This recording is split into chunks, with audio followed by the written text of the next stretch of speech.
জড়া প্রকৃতির গুণের প্রভাবে একজন জীব অনেক কিছুই করে থাকেন, কিন্তু এই সব কিছুর পিছনে তার কোনো ধরনের হস্তক্ষেপ থাকে না। তিনি না চাইতেও এই কর্ম করতে হয়।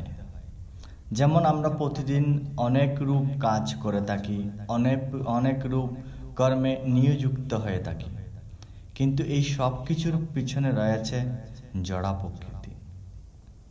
গীতার পঞ্চম অধ্যায়ের 14 শ্লোকে বলা হয়েছে, ন কর্তৃত্বং ন কর্মাণি লোকস্য সৃজতি প্রভুঃ ন কর্ম ফলসং যোগং সবাবস্তু প্রবর্ততে। হ্যাঁ সনাতনী সন্তান, এই দেহরূপ নগরীর প্রভু জীব, তিনি কর্ম সৃষ্টি করেন না, তিনি কাউকে দিয়ে কোনো কিছুই করান না, এবং তিনি সেই কর্মের ফল সৃষ্টি করেন না। এই সবই কিছু হয় জড়া প্রকৃতির গুণের প্রভাবে। একজন ব্যক্তি যতই কিছু করুক, যা কিছুই করুক, সব কিছু সে প্রভাবিত হয়ে করছে। কার প্রভাব?